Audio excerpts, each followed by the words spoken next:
भगवती ने जाकर के हिमांचल राज के यहाँ जन्म हुआ और वहां पर देवर्षि नारद आए और महाराज बड़ी सुंदर भगवती का जन्म भया है। सुंदर सहज सुशील सयानी नाम उमा अंबिका भवानी देवर्षि नारद गए हैं। बहुत प्रकार से महाराज स्वागत किया है। महाराज दोनों ने राजा और रानी ने हिमांचल राज ने बहुत प्रकार स्वागत किया और देवर्षि नारद का स्वागत करने के बाद पूछा महाराज हमारी पुत्री के गुण दोष बताइए। कोई भी माता पिता के यहाँ महाराज जब बालक उत्पन्न होता है, बालक का जन्म होता है तो मन में बहुत इच्छाएं रहती हैं, बहुत उत्कंठाएं रहती हैं कि हमारे बालक का भाग्य कैसा होगा, इसका महाराज कैसा भाग्य होगा जानने की। देवर्षि नारद कहते हैं महाराज आपकी पुत्री में, आपकी बेटी में ऐसा कौन सा शुभ लक्षण है जो नहीं है? सबके सब शुभ लक्षण भरे महाराज, एक भी ऐसा नहीं जो शुभ नहीं हो। और तुम्हारी पुत्री सब लक्षणों से संपन्न है। अरे संत की, भगवंत की, सबकी परम प्रिय है महाराज। और तो क्या कहूं, अरे इसके ऐसा वैशिष्ट होगा कि माता पिता तुम सब इसके नाम से इतना परम सुख पाओगे। तुम्हारा तीनों लोकों में यश कीर्ति इसके कारण तुम्हारी होगी, तीनों लोकों में यश कीर्ति, और संपूर्ण जगत में पूज्य होगी। संपूर्ण जगत में पूज्य होगी। और महाराज इसकी सेवा जो करेंगे पूरे जगत में उनके लिए कुछ भी दुर्लभ नहीं होगा। देवर्षि नारद कह रहे हैं हिमांचल राज आपकी बेटी की जो सेवा करेंगे उनके लिए कुछ भी जगत में दुर्लभ नहीं होगा। और इसका नाम सुमिरन कर करके संसार की समस्त नारी जाति, जितनी भी संसार की स्त्रियां हैं वो आपकी बेटी का नाम लेकर, आपकी बेटी का नाम गाकर, आपकी बेटी की पूजा कर कर, आपकी बेटी का ध्यान धर करके और भवसागर से पार हो जाएंगी। हिमांचल राज आपकी बेटी का इतना बड़ा वैशिष्ट है, समस्त लक्षणों की खान है, समस्त लक्षणों की खान आपकी पुत्री है। देवर्षि नारद अच्छा सब कुछ बता गए, सब बता गए। महाराज हिमांचल राज पूछ रहे थे महाराज कुछ अवगुण दोष बताओ। बोले दोष है ही नहीं है तो हम कहां से बताएं, सब अच्छा ही अच्छा है, सब कुछ अच्छा ही अच्छा है, सब एक भी अवगुण नहीं है महाराज। बोले एक भी नहीं? बोले हाँ एक भी नहीं। और थोड़ी देर बाद नारद ऋषि कह बैठे, बोले का? बोले सुना हूं जी अवगुण दुई चारी। बोले 2-4 अवगुण हैं। अब तो हिमांचल राज घबरा गए। बोले अभी तो कह रहे थे एक भी अवगुण नहीं है और अब कह रहे 2-4 इकट्ठे।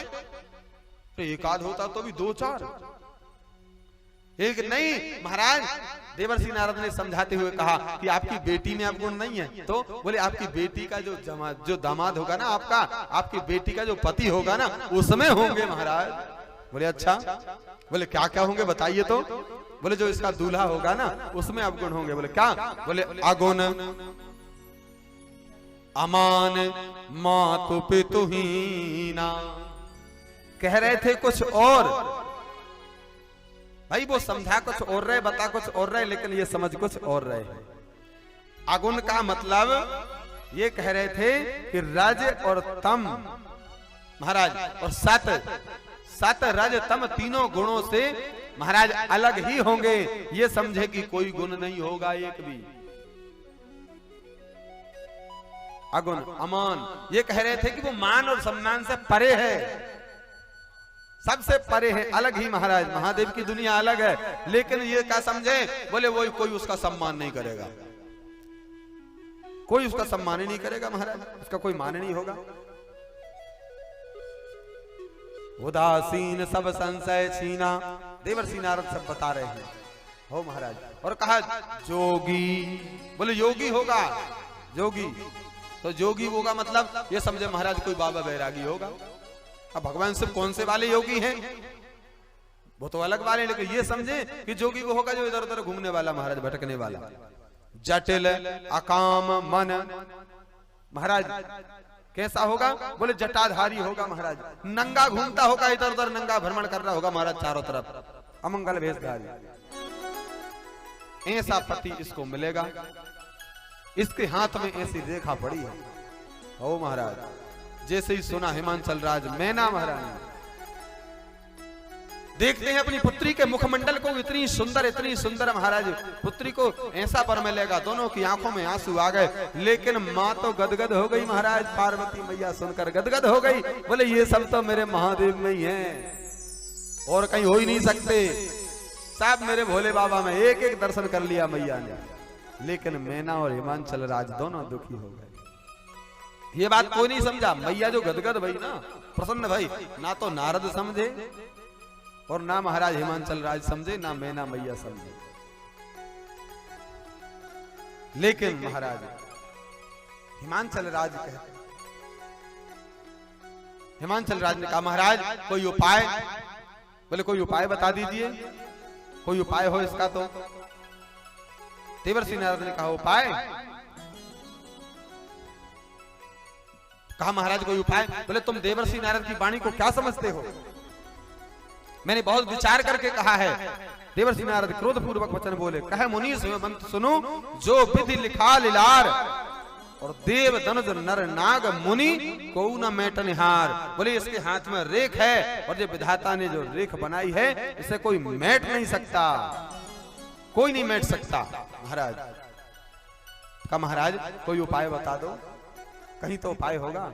देवर्षि नारद ने कहा कि जो जो मैंने अवगुण बताए हैं ना, जे एक एक शंकर में है, जे जे वर के दोष बखाने ते सब शिव पई मैं अनुमाने। बोले शंकर में है, अगर शंकर से विवाह हो जाए तो ये जो गुण है ना, ये दोष है ना, ये सब बदल जाएंगे, सबके सब शुभ हो जाएंगे। क्यों? क्योंकि महाराज चार को दोष नहीं लगता। कौन कौन को? विष्णु को दोष नहीं लगता, गंगा को दोष नहीं लगता, सूर्य को दोष नहीं लगता, अग्नि को दोष नहीं लगता। और ये चारों के चारों भगवान शंकर के शरीर में धरे, विष्णु कंठ में धरे वासुकी के रूप में, गंगा सिर पर बैठी है महाराज, सूर्य दक्षिण नेत्र है, अग्नि बीच वाला नेत्र है, ये सब शंकर में है। वहां कोई दोष नहीं होगा, कोई दोष नहीं होगा। तो बोले कैसे होगा संभव? नारद कहते हैं ये संभव तब होगा, कब? बोले विधाता की जो लिखा हुआ है ना, सिर्फ और सिर्फ शंकर मेट सकते हैं। बोले महाराज विधि बता दो। बोले विधि एक ही है। क्या? कौन सी विधि है? बोले जो तप करे कुमारी तुम्हारी, कुमारी तुम्हारी ए भाभी मेट सके त्रिपुरारी, भाभी मेट सके त्रिपुरारी, भाभी मेट सकल त्रिपुरारी, भाभी मेट। जो तप करे तो भगवान शंकर भाग्य के लिखे हुए को भी कोई बदल सकता है, तो सिर्फ और सिर्फ मेरे देवादिदेव महादेव बदल सकते हैं महाराज।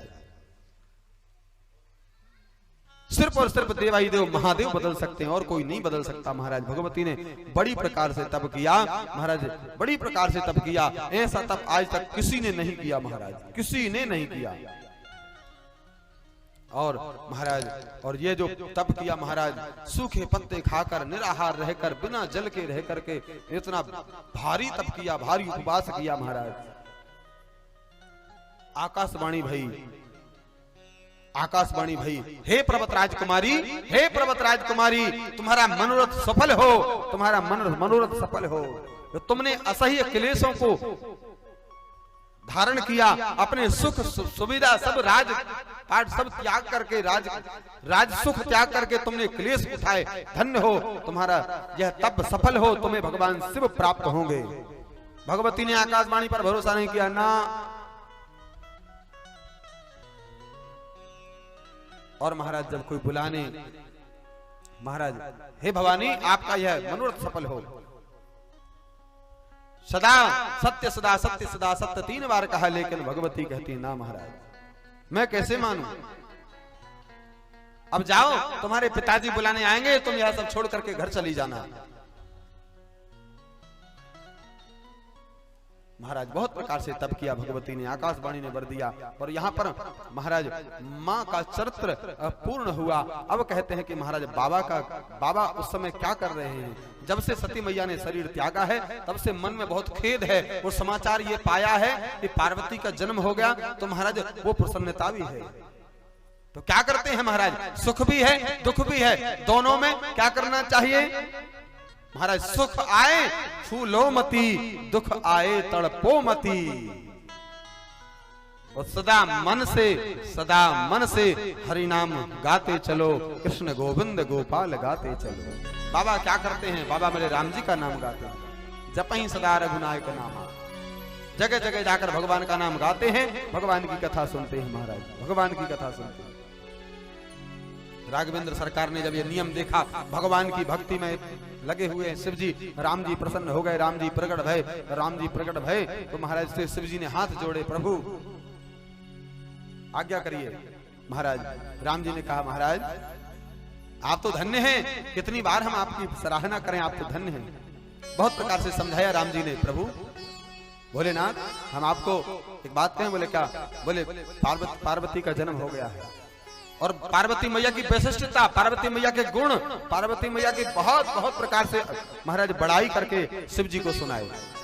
और अब विनती भी कर रही हाथ जोड़कर और आदेश भी दिया है महाराज। क्या? सबसे पहले विनती, अब विनती मम सुनहु शिव जो मुंह पर न जने। विनती हो गई, विनती हो गई। विनती करेंगे तो कैसे करेंगे आप? नाथ अब विनती, आपसे विनती है, और आदेश देंगे तो क्या कहेंगे? जाओ फला काम करके आओ। तो पहले विनती कर दी और अब कह रहे हैं, जाई विवाह से जही यह मोही मांगो दे। विनती भी करी और आदेश भी दिया, दोनों काम हो गए महाराज। तो महाराज राघवेंद्र सरकार कहें और शिव जी टाल दें क्या?